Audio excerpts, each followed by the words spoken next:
Tuhan bersamamu.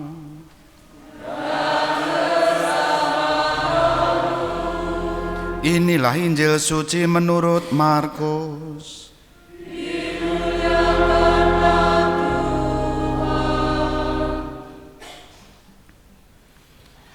Inilah permulaan Injil tentang Yesus Kristus, Anak Allah.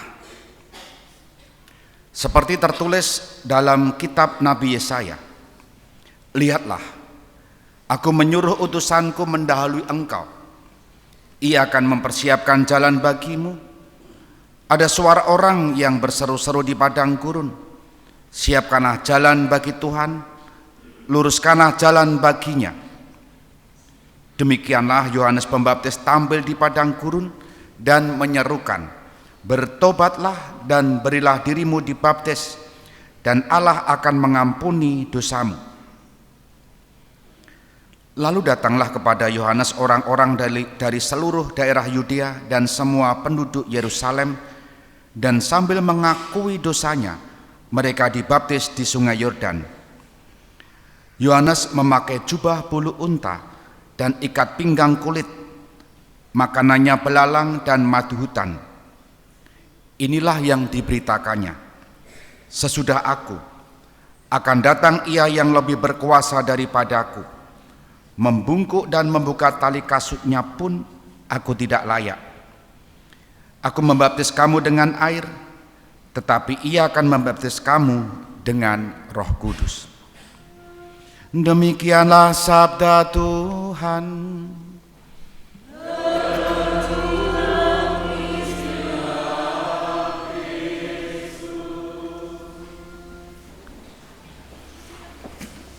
Saudari-saudara yang terkasih, selamat pagi berkah dalam. Semoga semua sehat. Semoga semua sehat. Rezeki lancar, cicilan lunas, skripsi ndang rampung, ndang etuk jodoh. Sing wis tuk jodoh jadi amin njur kabeh etuk jodoh meneh gitu. Jangan diaminkan untuk saya ya. Bapak Ibu, saudari-saudara, di antara anak-anak muda ada istilah yang mungkin kita juga pernah mendengar, effort. Tulisannya effort, yang dalam bahasa Jawa tegesnya upaya, usaha. Contoh, kalau pengen mendapatkan jodoh, ya, effortmu apa, upayamu apa gitu kan? Golek ora tahu, apel babar belas, itu kan? Maka tidak menunjukkan kesungguhannya. Maka bisa jadi tanda-tanda bahwa mereka yang sedang berpacaran sekarang ini melihat pasangannya kok tidak seperti yang dulu. Sudah tidak ada lagi usaha-usaha yang menggait hatinya. Barangkali juga modalnya sudah habis ya. Biasanya nraktir, jajan, saiki wis ora iso babar blas.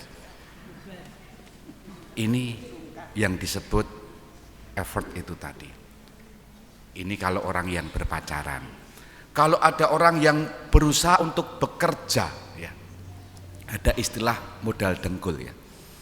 Ada orang-orang pribadi-pribadi tertentu yang mental baja. Orang duwe warisan saka orang tua, tidak punya warisan orang tua, tidak dimodali orang tua, tapi modal dengkul dijalani. Ini jenis-jenis pribadi-pribadi yang mental baja. Modal dengkul, modal nekat, karena yakin apa yang dicapai itu tampak akan terwujud dengan usaha yang nyata. Itu kalau usaha bisnis misalnya. Ada juga bentuk-bentuk lain yang menunjukkan bahwa ada upaya di situ, effort di situ. Selain dua hal tadi, bisa ditunjukkan misalnya apa? Jodoh sudah, usaha sudah, sekolah, skripsi ra rampung-rampung. Lah ra duwe usaha kok. Dina-dina mung kluyuran-kluyuran ngono kuwi kapan le rampung skripsine? Salah satu cara supaya menyelesaikan skripsi itu dulu saya ya harus berani membangun keutamaan untuk duduk di kursi. membaca dalam satu hari, menulis, memaksa diri untuk membuat 2-3 kalimat satu hari.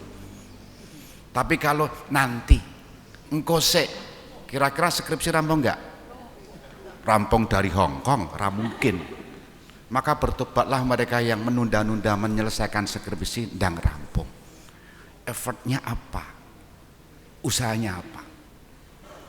Gue kalau wong kuliah, sekolah, apalagi? Ada contohnya lagi? Orang no. Kalau nggak ada, saya beri contoh konkret. Bacaan kedua halaman 4, silakan buka. Halaman 4 bacaan kedua, baris terakhir, kalimat terakhir. Sebab semuanya itu haruslah kamu berusaha supaya kedapatan tak bercacat dan tak bernoda di hadapan Allah dan dalam perdamaian dengan dunia. Saya mengajak saudari-saudara untuk melihat haruslah kamu berusaha. Effort, upayanya apa? Tadi contoh jodoh harus tampak, usahanya apa? Bisnis harus tampak, usahanya apa? Sekolah kuliah untuk menyelesaikan harus tampak, upayanya apa? Nah sekarang apa hubungannya itu semua dengan bacaan-bacaan hari ini? Hubungannya adalah kita sedang masuk Advent kedua dan seluruh bacaan yang kita dengar mengajak kita untuk mempersiapkan kedatangan Tuhan. Oleh karena itu pertanyaannya sama, effort kita apa? Upaya kita apa? Yang menjadi indikasi atau indikator, penanda, petunjuk kita sedang mempersiapkan Tuhan, mempersiapkan kedatangan Tuhan. Beberapa tempat sudah tampak sebetulnya. Kalau Bapak Ibu masuk kota Jogja, di depan amplas itu sudah ada apa di depannya itu? Pohon Natal. Ya ora apa-apa, wong bakul kok. Menciptakan daya tarik supaya masuk dan beli aksesoris-aksesoris di dalamnya. Belum nanti ibu-ibu atau siapapun yang menunggu great sale ngono kae lho ya. Diskon besar-besaran. Natal tahun baru. Aku ya sok melu-melu ya ngono kuwi.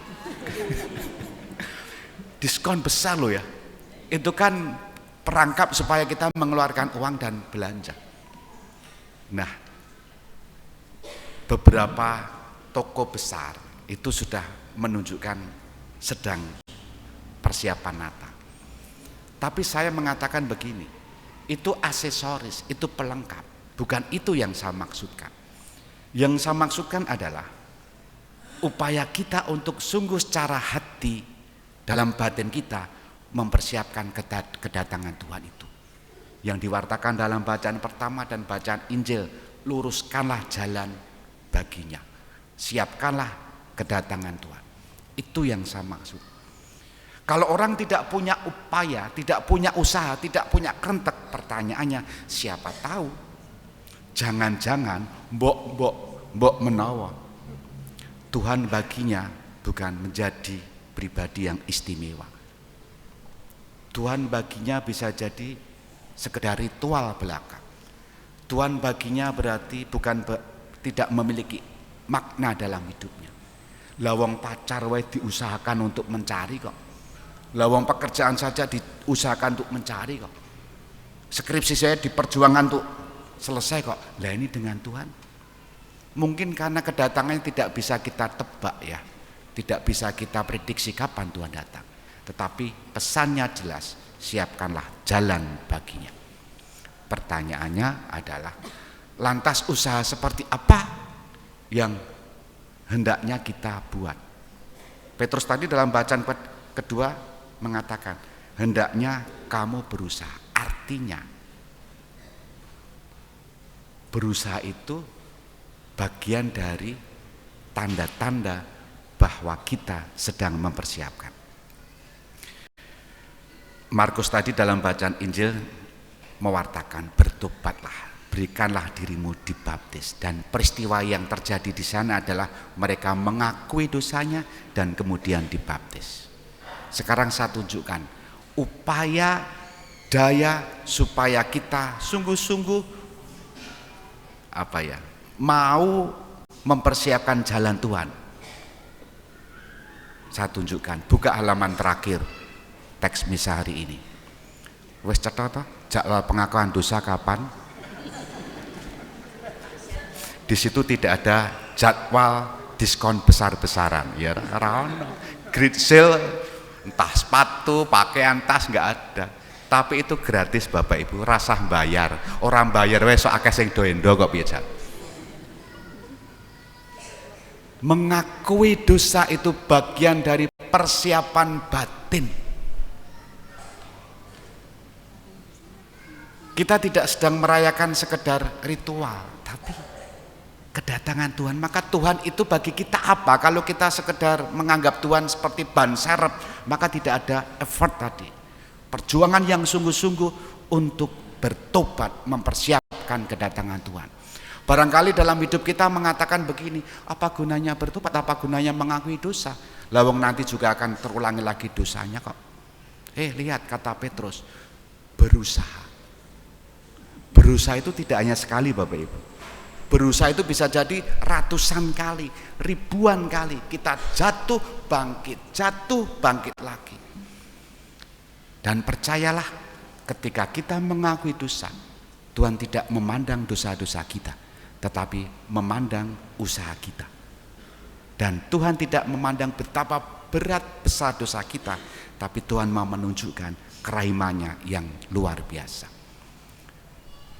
Simpulannya adalah, mari kita tunjukkan usaha-usaha kita yang nyata terkait untuk mempersiapkan kedatangan Tuhan itu. Bukan yang tata lahir, bukan aksesoris, bukan pernik-perniknya, tapi hati kita.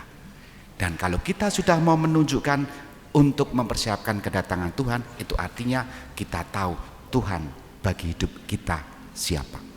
Kita hening sejenak.